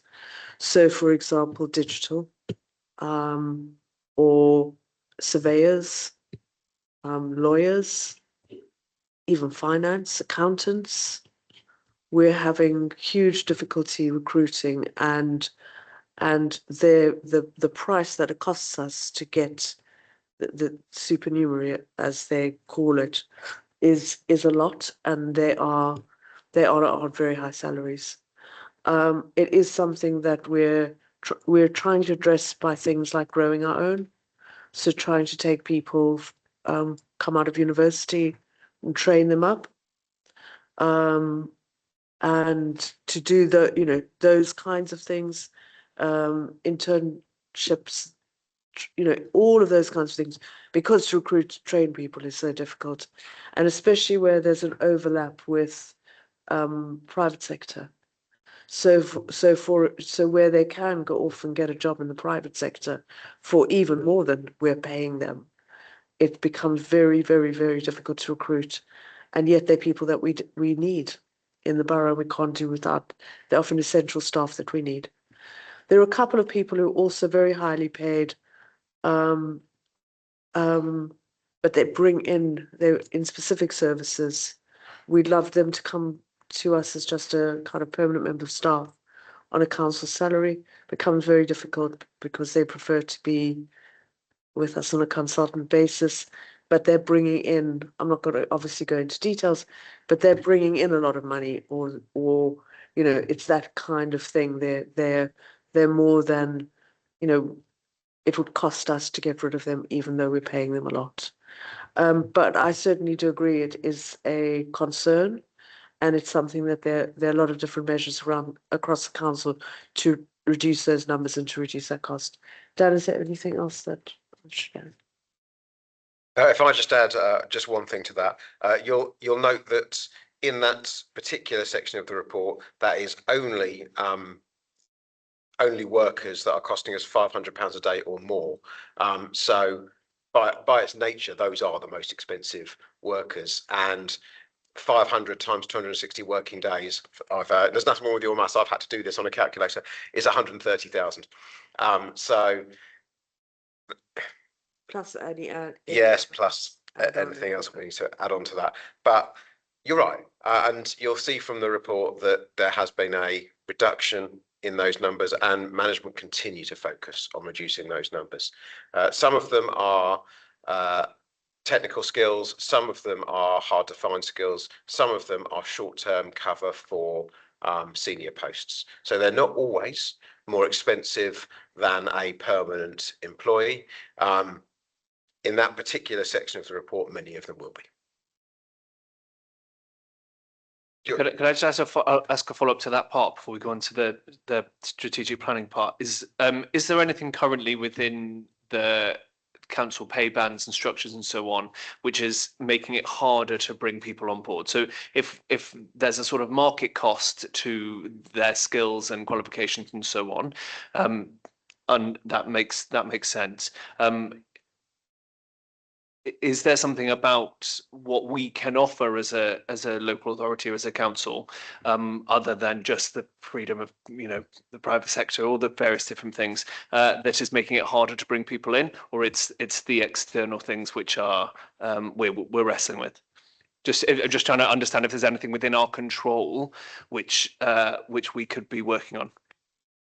We can override salaries for hard to recruit areas, and we do take that decision in some areas. We give a leeway to do that, but often even that isn't enough because of just the absolute shortage.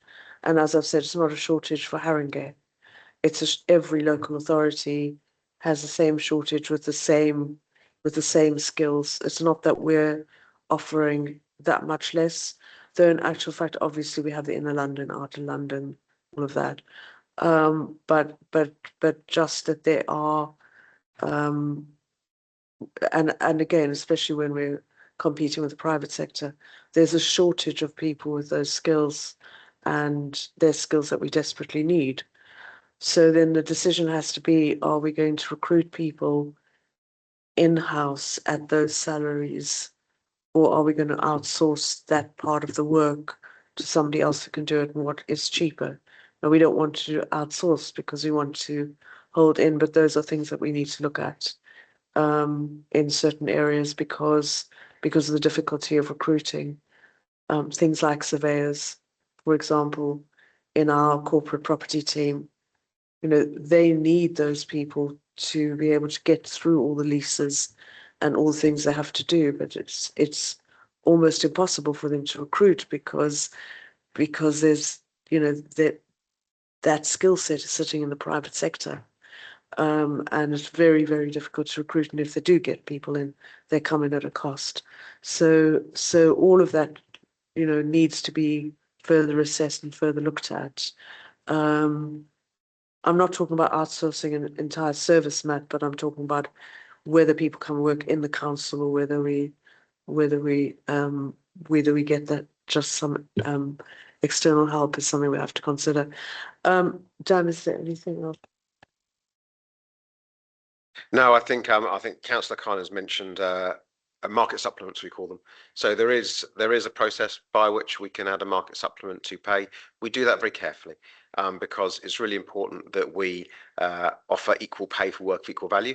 We've identified jobs, we've graded jobs.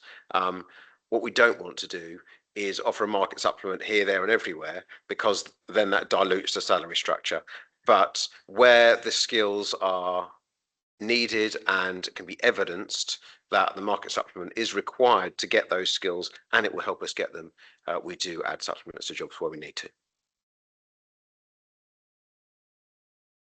Sorry, the second part of the question was around the strategic planning. So the role that the constrained budgets are playing when we're looking at what a sort of gold standard workforce would be versus what we can actually deliver.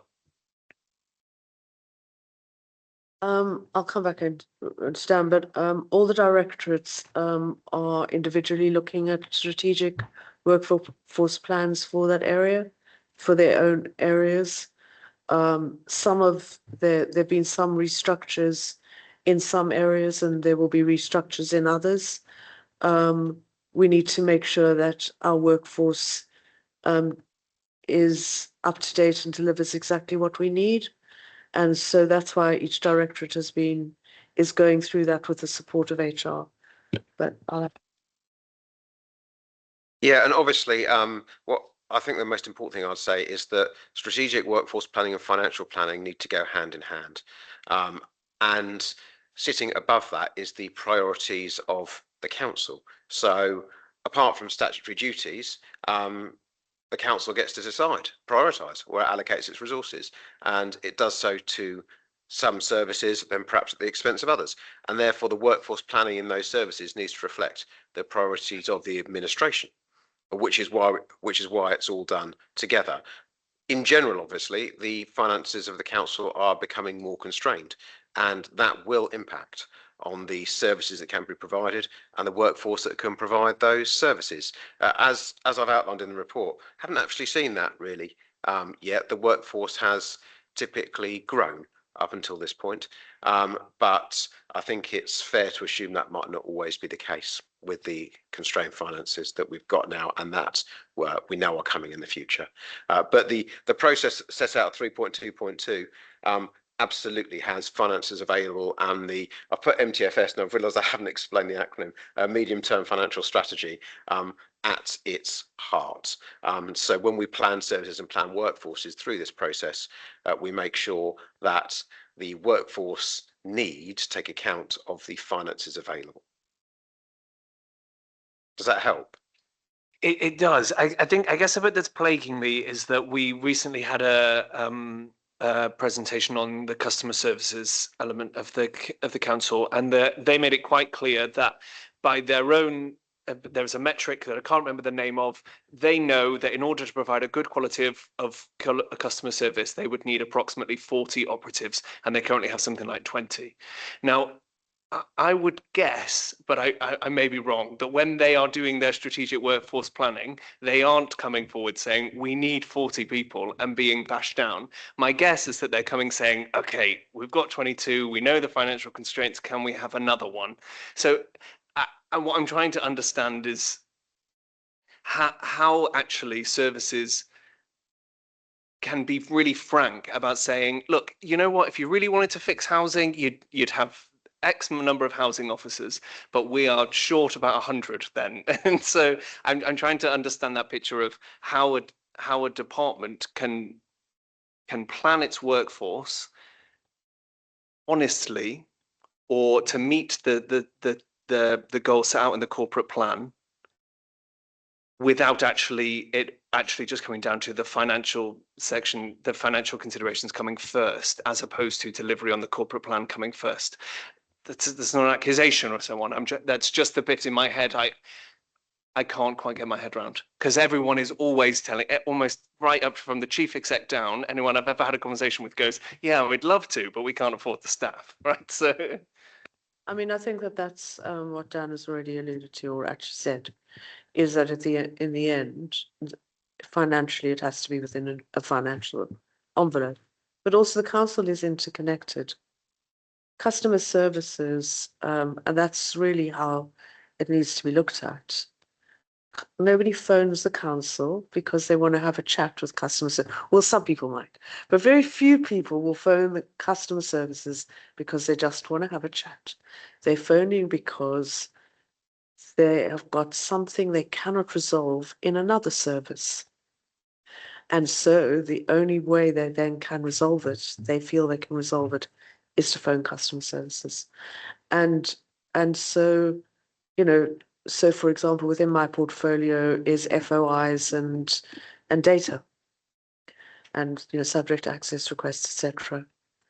And they come in from certain services. There's a really high volume. That service, this service, the FOI data service, they really struggle to get everything done on time. We can't make that team much bigger. But if we didn't have problems in other services, so all the customer stuff, it's because it's driven by other services. So we have to really look strategically across the whole of the council. And certainly going forward, that's something that I'm quite interested in looking at, because where we do need investment and we do need more people, because that will then reduce costs to the organization, then we need to work out how we're going to do that. And that might mean that other services or other areas have fewer members of staff or aren't able to deliver those services. But we do have to look at the council as a whole, because just putting additional people into customer services, it's like putting the fire out when the fire's already started. You want to try and do things to stop the number of people who are going through.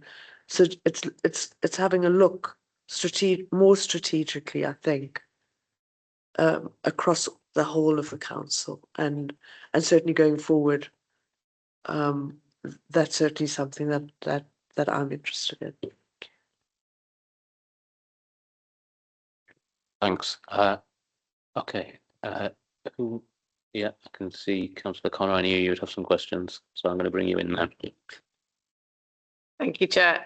So Actually, a couple of quick points from myself. At the very last page, on page 72, I noticed there's a drop in the adults housing and health under apprentices. So I just wondered, 57 down to 47, that's the only area that there was a drop. So I just, it was just a comment really on that. And then really, I think probably, I know we've touched on this a lot through Councillor Small's questions, but I suppose because as we as an OSC have been looking at that 5% workforce cut across the piece through budget. And then in adults, we're having to put more money in because actually we do need more staff in order to deliver that service. I'm just not sure, and I know you probably weren't asked this specific question, but if some of our services that are statutory that we absolutely need to deliver are requiring increasing numbers of staff because of increasing need, where else within our service delivery are you looking to make greater cuts in your workforce? Or is that something that yet hasn't happened? Thanks.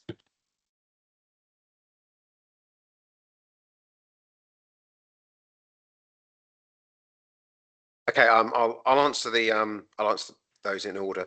The apprentices numbers, they are not just new start apprentices, they are also current employees undertaking apprenticeship levy qualifications. And in fact, the vast bulk of the numbers in there are existing employees undertaking funded qualifications, as opposed to new employees coming in on an apprenticeship.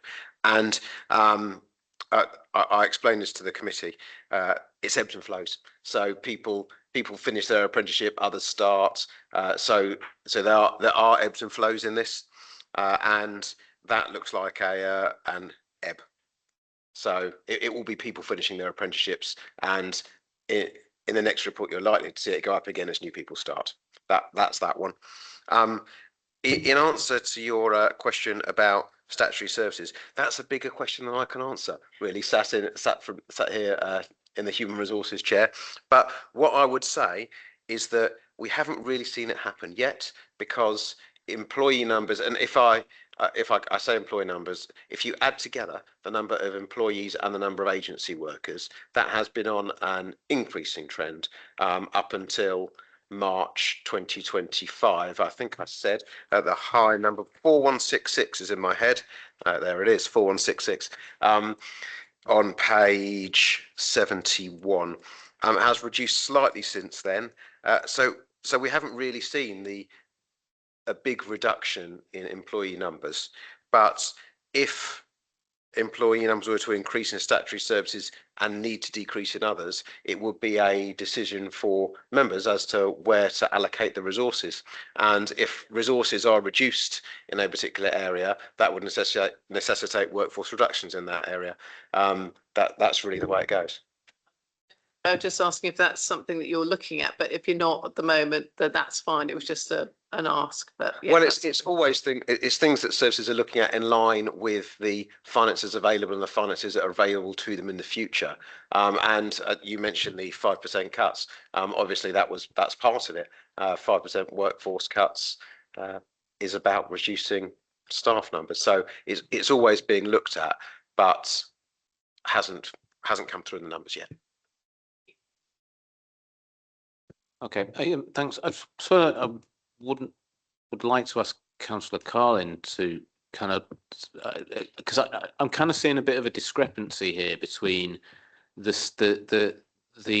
saving of 5% staffing cuts, and Dan, you're saying that we're not seeing that in the staffing numbers yet, and yet when we're looking at the budget, we're told that okay, we may not have managed to achieve that saving yet, but we're definitely going to be achieving that saving. So I'm seeing a bit of a discrepancy there, and I'm wondering about the deliverability of this 5% saving, which I believe is across all parts of the council. There are a couple of things. First of all, we're talking the whole council, and some directorates have achieved the 5% reductions, but some haven't. So what you're seeing is an overall number. So you're not seeing that there's a decrease and increase. And what you're also not seeing broken down is the number of people who are in housing services where they've done a lot of recruitment. So that's HRA and not general fund, and the 5% increases on the general fund. So it's not quite as simple as it being just about the overall numbers that you've seen. There have been some directorates who have managed to reduce by 5%, and then there are others that just haven't been able to at all. Statutory services that haven't been able to. So it's not as clear, but there are restructures and going on at the moment. There are a number of directorates, and we're looking at reducing senior staff as opposed to frontline staff as well across the organisation. So those restructures are happening at the moment. So we should see a bit more, we'll see a bit more movement. But as I said, this is just these are across the whole of the organisation. They're not really, they don't give you that level of detail. But I'll just add just a bit of detail so that the 5% saving also was around doing things like deleting vacant posts. And what you won't see here, these are occupied posts. So if you delete a vacant post that's got budget to it, you'll have made a saving because the budget will have been deleted. But because the post is vacant, you won't need to reduce the staff, and therefore it won't appear in these numbers. And there are other things that have been done. For instance, increasing the amount of annual leave that employees can buy. So to give you a flavour of it, in 2024, 2025, employees bought around £50,000 worth of additional annual leave. But we changed limits and marketed the scheme. And in 2025, 26, people bought around £300,000 of annual leave. So that's good for employees and good for the council. Council makes a saving. Employee gets more time off that they have applied for. So it's things like that as well that can contribute to the 5% staff saving, as opposed to just cutting occupied posts. Is there any scope for pushing that a little bit further? In if what we're talking about is allowing people flexibility in terms of how they work. You're talking about buying leave, but maybe it might be in certain people's interest. And I'm not talking about putting pressure on people to do this, but say that they would prefer to work one day less a week or something like that. Is that the kind of thing that we're looking at? Yeah, so we have quite a lot of part-time employees. We have a fair number that do 4 days a week. And when we changed the annual leave buying scheme, we changed it from a maximum of 10 days to a maximum of 26. 26, you might say, odd number to choose. We chose 26 because it equates to 0.9 FTE. It's 1 day a fortnight. So that's why we chose that. And people can experiment, if you like, with going part-time without making a contractual commitment to go part-time. So and anyone can ask to go part-time anytime. There's a right to request flexible working, and we accept those wherever we can.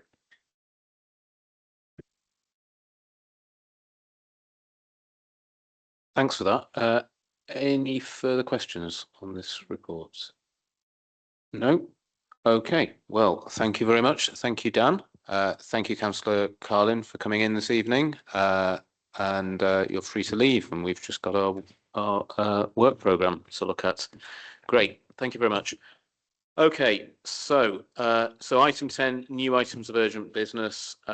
Nothing under that item. Item 11 is the work programme. Just to note that we've got one more meeting left in this municipal year, where we're going to be looking at the Q3 finance update and the Q3 corporate delivery plan update, and we'll also have a number of scrutiny reviews to agree from this committee and the panels, which unfortunately won't be able to go to cabinet until the new municipal year.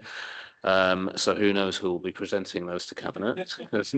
We're all at the mercy of the electors. Okay. Right. So we've also, under this item, as I mentioned at the start of the meeting, we've had, as late papers, we've received a scrutiny review report for approval this evening, which is from Councillor Connor's panel, which is on hospital discharge. I just wanted to note that this final version of this report hasn't actually been agreed formally by your panel, has it, Councillor Connor? So we need to note that we will have to agree this with a proviso that if there are any minor amendments that would be agreed by the members of your panel, we'll delegate that for that to be agreed collectively outside the meeting, basically. Okay, Councillor Connor, would you like to? Because this was actually circulated quite late, so members might not have had chance to read it in a couple of hours. A quick. So just to check, Chair, that we're also happy on the 11th of March to take the group-based sexual abuse or / grooming gangs agenda item. Oh yeah, sorry, I did mention that at the beginning of the meeting, didn't I? But yeah, that's also an item on we've agreed earlier or I agreed as chair earlier in this meeting that we'll agree. We'll look at that item from the police, receive the police, and see the data on group-based sexual exploitation on the 11th of March. Okay, go ahead. Sorry. Brilliant. No, thank you very much. So yes, apologies that this came to you rather late, but we were really keen that we actually managed to bring it to OSC. There's been a huge amount of work that's gone on from the panel over quite a bit of time. It was paused and then restarted again. So yeah, just really excited to bring it to you today. Basically because I mean, we've all had people come to us and going, well, we've discharged from hospital, and then they give you the tale of woe in the cancer surgery. So really, we sort of looked at it on taking the central theme of residents, what it's like from residents' perspective, what can we do as a panel to look into what's going on in the services, and then see what we can make as recommendations to improve that process, hopefully. So it probably won't surprise you that one of the central themes was to have clear advice, information to our residents, to their families, to the carers and to the advocates. So that was a central theme running throughout the whole of the review. Really, we were looking at hospital discharge, reablement and integrated community care. So that sounds like it really should all be joined up, but in some cases we found that there was areas that we really could. We spoke to hospitals, spoke to the Whittington, we spoke to, senior officers, and it was really interesting to see what the offer was, and we made recommendations on how we thought that could be improved, basically by a stronger multi-agency community team approach. There's quite a push to work like that anyway, but it's really just sort of getting to that detail and saying, actually, can you, and this would be really good if you could join up within the hubs to get those teams together. So there's ongoing work at the moment to redesign reablement services. So again, it's just really looking at how that is going to work for our residents and how that's going to be monitored. We, many years ago, looked at in another adults and health scrutiny review, there was a brilliant service which was operating, I'm sure it was within East of the Borough and the North Mid, used to be from our residents from North Mid, it's called the Home from Hospital offer. And it was excellent. So when people came back and they didn't have anyone at home to sort of help them, support them, there was this like a really great team approach where somebody would go in and say, well, what do you need? What, make sure the house is warm, make sure you've got bread, some food in the fridge, settle you in. And then the next day turn up and go, how's the physio turned up? Have your medications, just that sort of really basic stuff. But it stopped people then being readmitted back into hospital. So we checked, and actually this home from hospital offer is out there across the borough. But again, it was making sure that our residents understood that it was. So it was about how we promote that and make sure that residents know that that's something that they can ask for. Another area is, you might have heard us before about continuing healthcare funding.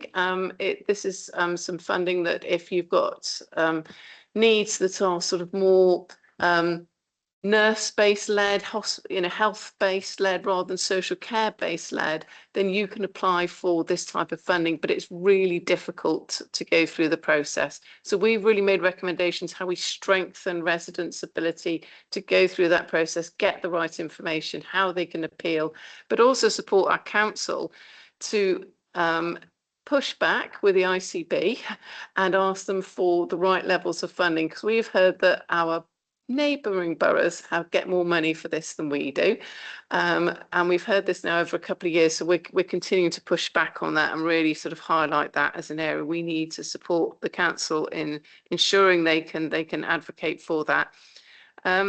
One other thing which again is really exciting is something called assertive community treatment. So this is when people who have got very high mental health needs and need a huge amount of support.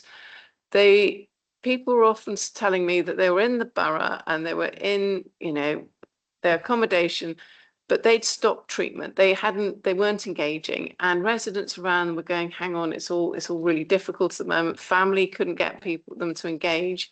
And there was a bit of a disconnect around how hospital staff from their inpatient care were actually communicating effectively, because if you don't turn up to your GP, we haven't got that family doctor system anymore where the GP would phone you up and go, oh, Mrs. Jones, you haven't turned up. Unfortunately, we're in a different era now. So it's really about how we make sure that people with severe mental health issues are proactively supported. So assertive community treatment is when there's a much more assertive approach. Instead of somebody just knocking at the door and then walking away if somebody doesn't answer the door, it's a much more, right, okay, hang on a minute, this isn't happening now, we need to sort of get everyone, we need to get the hospital involved. Do you know what I mean? It really joins up that approach. And we in the report have asked for, what about people that fall just under that? Because we've just got some more funding for that, which is hugely exciting. It's gone to the Mental Health Trust. So that covers that sort of St Anne's area. They've just got extra funding for that, which is brilliant. So now we can actually have it, because Haringey didn't have this. And it's something that's been bugging me that we didn't have it and other boroughs did. And now we've got it, or it should be coming into play in March, I hope.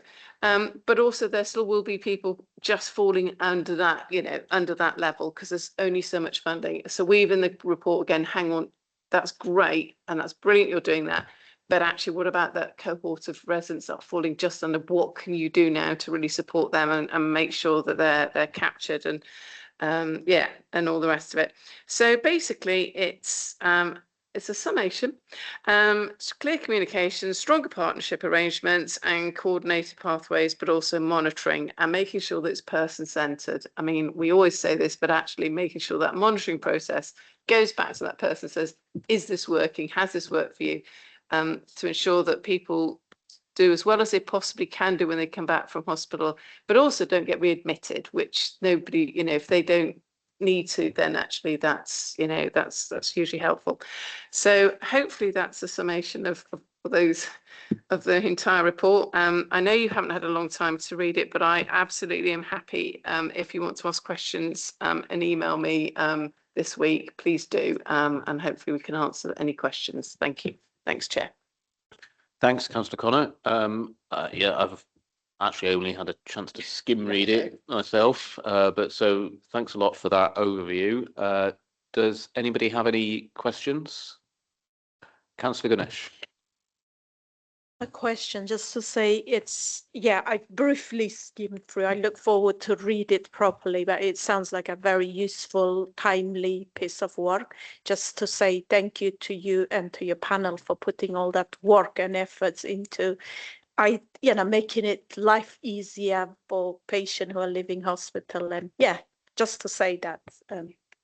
Yeah, and I'd echo that, and obviously a lot of time and effort has gone into this as well. So you say it's taken 2 years to get to this point. So well done for finally getting to this point. Great. So we're being asked to approve this review and its recommendations and delegate any minor amendments that might be required to the Democratic Services Scrutiny Manager in consultation with the panel chair. So are we happy to do that? Okay. I just want to say on record, thank you very much to scrutiny officers. Dominic's sitting very quietly over there, but you know, it is down to our scrutiny officers pulling this together. I'm the one who can do it all, but I do know that, you know, without the team behind it, then this wouldn't have come to life. So there's a huge amount of work just recently that's gone into that. So thank you. Thank you. Great, thanks a lot. Thanks a lot, and I'll take that as agreed then. And yeah, any further amendments, any minor amendments, that's delegated, so you can take that forward to Cabinet in March, hopefully. Great. Okay, so I think that's the end of our business. Oh yeah, sorry, apologies. Dominic has one thing to bring up. Yeah, so just regarding the our last meeting on the 11th of March, so you see we've got the Q3 finance and corporate delivery plan update. So that's already in the diary of Councillor Carlin and Taryn and also Michael Gallagher from who does the performance side. But you remember when we had this session before a few months ago in Q1, we didn't have the service officers in the room, and so it was difficult to get some of the answers to the questions that we wanted. It wasn't too much of a problem at the time because we were then able to delegate those to the panels. We don't have a round of panel meetings in March. This will be our one and only opportunity to look at these reports. We do have a few weeks before the meeting, so it was just really to get a view from people as to whether we need to bring service officers in. I mean, obviously, we're not going to see the reports until they're out for Cabinet, and I believe that will be on the 2nd of March. But I mean, we are familiar with the sort of ongoing issues that there are throughout the year in our in-year finance monitoring and also in the corporate delivery plan. So we can get an initial view now. We can also take it offline as well if we need to have a more thorough discussion. But I just wanted to get a view just so we got a clear instruction about what we need to get in the room for the meeting. Thanks, Dominic. And I just wanted to add to that. Obviously, we're not going to see the report until just over a week before our meeting when it's published for Cabinet. But I was going to suggest that maybe if there are, obviously we're aware of where the general areas are, where there's pressure on the budget and problems with performance, but if there's any new areas or anything that we might be needing to focus on, it might be useful to get the input of Councillor Carlin and the finance officers to give us some guidance as to who we might need to invite. So that's what I've suggested. Councillor Lawson.